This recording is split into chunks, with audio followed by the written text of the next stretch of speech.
Our next talk is If You Know, You Know, Negotiating the Scope of Security Audits, Even If You Dread Compliance, by Jasmine Henry and George Tang. Before they get started, quick shout out to our sponsor, Resourcely. Creating a win-win with security and developers is possible. Developers get the cloud infra they need faster than they can get a coffee break. Security prevents misconfiguration and avoids constant jeering. Find out how at resourcely.com/io/contact. With that, go ahead.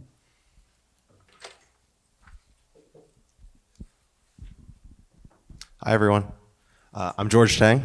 I work with Jasmine over at Jupiter One. And so the better part of the dozen years that I've spent working have been in compliance. And the bulk of that has been spent as an auditor at places like the Big Four, AWS, and Coalfire. Yeah, really happy to be here. I'm Jasmine Henry. I am not an auditor. I'm a security person. I've spent a lot of my career working at cloud-native startups in security roles where I wear a lot of hats. I would say for the last 3-4 years, I've been trying to get compliance off my plate and failing. So today I am playing the role that I know well of a kind of a weary security person who wears a lot of hats. Hey, Jasmine. Great to meet you. Thanks for making time to join the call today. Happy to be here, George. Yeah, let me introduce myself and kind of explain why I put time on your calendar. So I'm George Tang. I'll be on the SOC 2 engagement team this year when we start for the audit. And obviously I wanted to put my face to the name and meet you as well. But the folks that worked the assessment last year have actually all rolled off. And so I just wanted to make sure we're on the same page before the audit gets going this year. Yeah, well, that's convenient. Our GRC person quit as well, so I've sort of picked this up. So it sounds like everybody that's on this call and on this audit this year is going to be new to what we're doing, but, glad that we're kind of getting ahead of this. Well, fantastic. Then let's get into things. So I'm just getting caught up to speed, skimmed through last year's report. Just wanted to confirm a few of the basics. So are we still looking to do a SOC 2 Type 2? I don't know. Isn't like a SOC 2 one, isn't that like a financial thing? Yeah, it's pretty confusing. There's like two places with numbers, ones and twos. So a SOC 1 is used for financial reporting, think financial statements. So given that we're focused on IT security here, we'll almost certainly want to do a SOC 2. But also just want to confirm, we're still looking to do a Type 2 rather than a Type 1? Yep, I think so. Okay, perfect. Are you okay with the same 12-month review period from October 1st to September 30th? I heard that we can do a 6-month review period, and it sounds like there's fewer opportunities for us to get in trouble if we kind of shorten the time period. Is that okay? That's very intuitive logic. I agree. But technically, you can do any length of review period or that historical look-back period that your company wants to do. Just know that if you deviate from the traditional 6 or 12-month review period, or you deviate from what you did last year and the years before, you should be prepared to answer questions from your customers that read the report and ask why you changed it up, if that makes sense. That makes sense, and I spend my life doing customer questionnaires, so I think we'll probably stick with 12 months. Okay. So what are these TSC things? Yeah, great question. TSCs are trust service categories that refer to the trust service criteria. And so in plain English, it's essentially what your company is committing to its customers in terms of commitments, and then what you then will be assessed against. So the 5 available TSCs are security, availability, processing integrity, confidentiality, and privacy. And you can do as little or as much as you want, but I would say the de facto industry standard for the minimum is to do the security TSC, and then the most common combination is security, availability, and confidentiality, which is what you did last year. Does that sound right for this year? That sounds right. I've heard the privacy one's a nightmare, and I know that we've got some privacy skeletons in the closet, so let's stick with what we got. Very good. Okay, so we got the basics out of the way. Last thing to double check on the technical side, the system. systems, the scopes and the boundaries. That table on the left side in example 1, that looks like what was in scope for production last year. Do you need some time, or can you comment on whether that list of services and technologies is still accurate and complete as it relates to your production system? I can comment that we're not using any fewer. And I can also comment that I would really like to leave sales and marketing systems out of scope, because I'm pretty sure we've got like 75 Salesforce admins, but I don't really know. Okay, well, thanks for sharing. I'll take it back to the team. Generally speaking, if the sales and marketing systems you're talking about that are giving you kind of a headache have no network or logical identity access ability to touch the production systems and the environment, we can probably scope it out. But I'll take that as an action item to confirm with you. Yes, and I can confirm that we're not connecting Salesforce directly to AWS production, thank God. Okay. Okay, so it looks like we've kind of gotten the basic groundwork out of the way scoping. There's a couple controls I want to talk about, and there was one specific control that was the absolute worst last year. Can we talk about it? Yeah, we can. Host intrusion detection and malicious activity monitoring agents are installed on endpoint hosts and servers. So I don't think that employee endpoints are going to be in scope based on what you just told me. It's not 1999. That's a reasonable take. I would, well, let me pushing back a little for just intellectual conversation's sake. I imagine your developers, they're probably issued MacBooks, and they probably log into things like GitHub and AWS through maybe Chrome or some other browser. And so, you know, if we completely removed endpoints from scope, like what if there was a Trojan or ransomware or a keylogger on the MacBooks that then becomes a threat vector for privileged data or secrets? Well, I think for the sake of argument, you know, the identity is the boundary, and they are logging in, but they're using hard keys. You know, I really think the identity is the boundary. The endpoint's kind of irrelevant. And, you know, when it comes to things like endpoint threats, our EDR is going to block anything, usually before I wake up, and it's going to send me an email. I'm happy to deploy some live malware right now if you want to see. Appreciate the offer. Maybe we'll take that up. I'll take you up on that in a later demo or something like that. But okay, so it sounds like you make a good point. You know your environment better than I do. I'm not going to tell you as a security person what's right or wrong. I'll take this back to the team. We'll see what we can do on the control wording, because those control wordings are technically yours, and we can potentially modify it as long as it's reasonable and sane. I noticed, though, in the procedures, that second bullet point, we're only talking about, it looks like employee endpoints. What about servers and VMs and hosts and compute that you have up in the clouds? What the hell's a server? I know of one physical server behind the CIO's door that he thinks I don't know about. Definitely out of scope. But I mean, what about our cloud devices?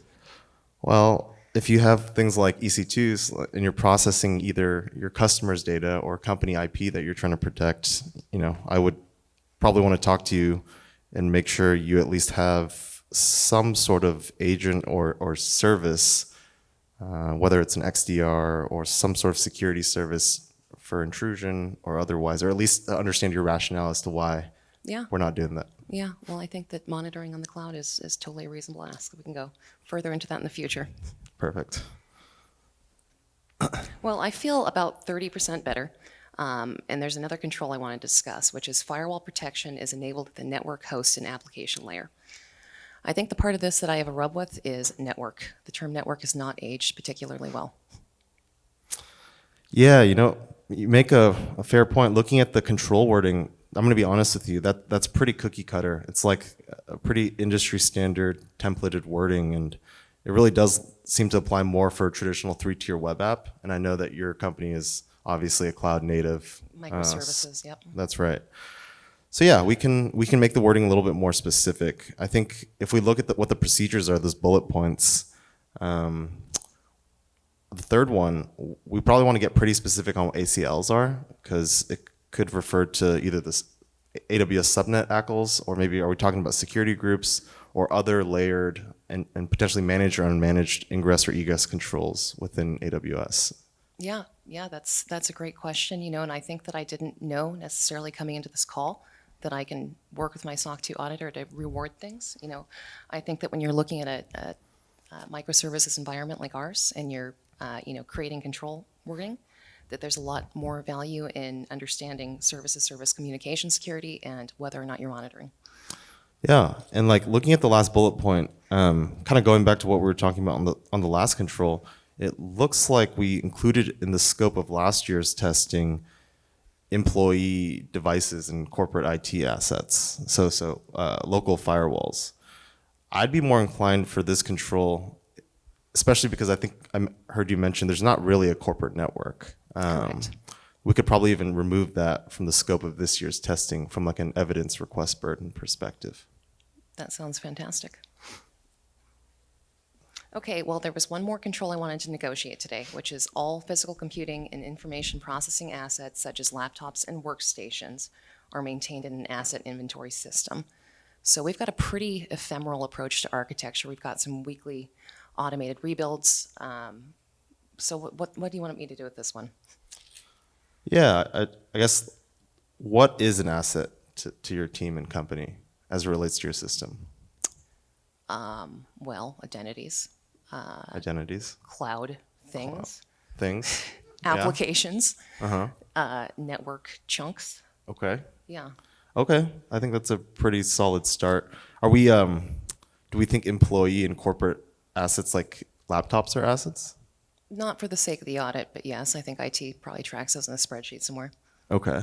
And how are you managing your assets that are ephemeral today? We've got some code that kind of automates the rebuild job at 2 a.m. on Saturdays. I can show you that code. Okay. I appreciate the offer again.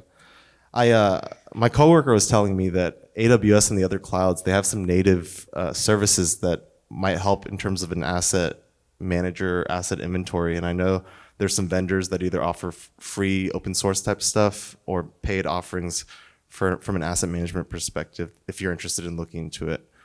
We can certainly inspect I think you said the Terraform code, but just something I heard that was sort of cutting edge. Yeah, that sounds pretty good. I just want to make sure that I don't have to track perifs. Who the fuck does that? That's right. So, am I going to get a qualified opinion? Do you want a qualified opinion? What's a qualified opinion? It sounds good, but I feel like it's named in a way that's confusing. If you want the best outcome, the opinion that you want is an unqualified opinion. While a SOC 2 report isn't a binary pass-fail, there will either be a report with no exceptions found, or there will be exceptions found, and you generally, assuming you're sane and stuff, you don't want exceptions where possible. So you want an unqualified opinion. So exceptions are qualified. Got it. Exceptions can lead to a qualified opinion. That's right. I see. Okay. All right, folks. So, hopefully that was mildly entertaining. The takeaway is that, especially for SOC 2, but also for other frameworks, with SOC 2 being the least prescriptive, there's a lot of interpretation and negotiation. So if you're thrusted from your cloud security role to help support an audit, don't just presume that whatever they did last year is the way going forward. Like, there are no dumb questions. And I mean, I don't need to tell you this, but frequently, almost all the time, you will know more about your environment for sure, and then also technical security things in the cloud a little bit better probably than your auditor. So hopefully, like, you take away at least one piece of data, or like you're armed with one more question that can help make your audit involvement this year or next year a little bit easier. Yep. Thank you for being here. I'm grateful to be here. Please provide speaker feedback for us and other sessions. Providing speaker feedback is good community citizenship. Yeah, thank you. Thank you.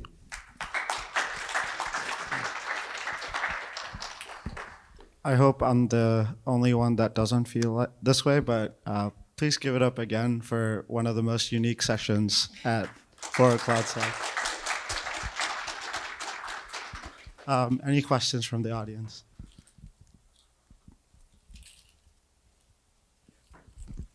So one of the most interesting things you were talking about was that if you change the time frame of the audit, you're going to sort of get questions from customers and have to fill them out. How do you think about what are you willing to do versus not do? Like, do customers tend to just like do a red line from previous year to the next year? And if you change some of the detailed wording of the controls, they're going to ask questions. Like, how do you approach that? How do you think about that? Like, what sort of scope change are you willing to take on? What's worth it?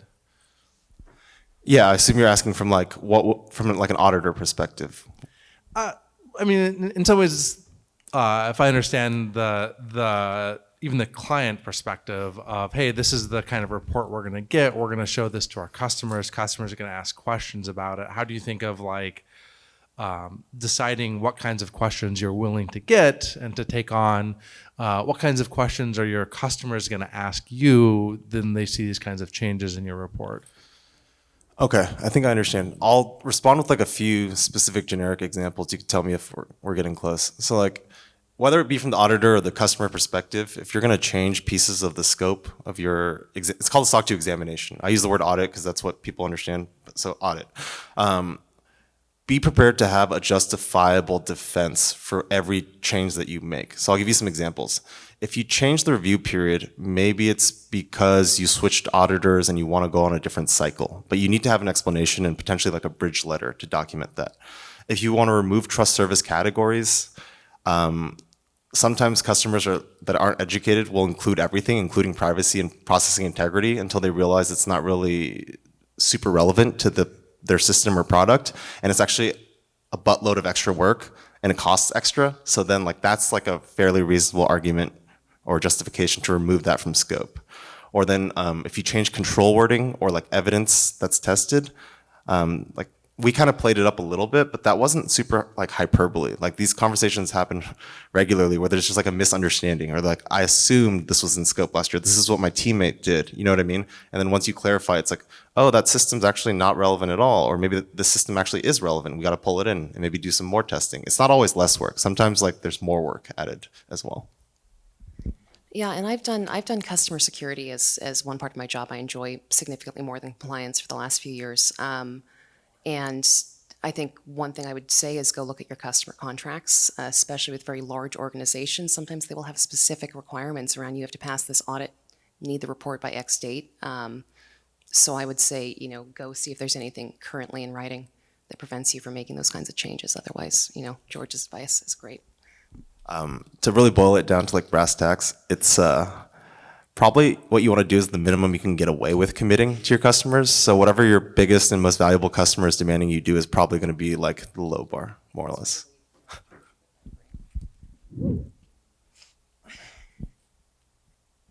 Any other questions? So I know this is focused on SOC 2, and from an auditing customer perspective, like SOC 2 is kind of the go-to standard these days. But in some of the large organizations I've spoken with in recent times, there's sort of a notion that SOC 2s are watered down or aren't very valuable. And so do you see any appetite or interest in maybe establishing, and this is from an auditor and customer perspective, like some other type of examination or audit that is more robust or more clear cut in sort of this newer environment? Yeah, I can go first. So I can say that my company, when we're looking at our vendors, if it's going to be a tier 1 vendor, if they're going to be touching a sub-processor, basically touching customer data, we want more than a SOC 2 out of them. We want a FedRAMP or we want an ISO 27001. My team is also, going through SOC 2, FedRAMP, and ISO 27001 this year because of a lot of our European customers and a lot of our customers that are sort of in highly regulated spaces are asking for an ISO 27001 as well because it is perhaps a stricter examination in some ways. Yeah, I think internationally, definitely ISO 27000 family. If you're dealing with federal, public sector, all the ramps, health information's, high trust is a monster. Point is though, like there's different degrees to which the flexibility and interpretation is allowed, but the theme still applies. Even high trust and FedRAMP that are, I would argue, the most prescriptive, generally speaking, the leeway that your assessor, like your 3PAL, will accept certain evidence or different technologies as like a passing control, it's still up for conversation potentially, just less of these conversations, but the theme still remains.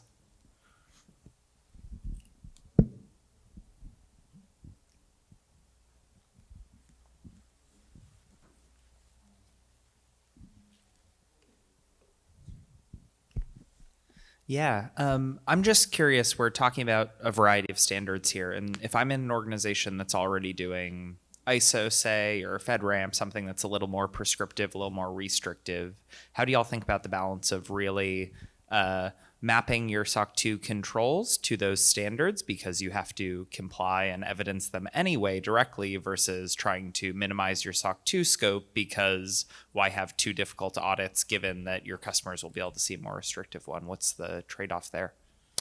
Oh, definitely recommend do once, reuse many. So like IT security controls, I would say like 80%, pulling that number out of my butt is like common. And so if you have a high watermark, so if FedRAMP is your high watermark, do that, pass it, and then reap the benefits and synergies of mapping it back to the more flexible and lower bars like SOC 2, like you mentioned, totally.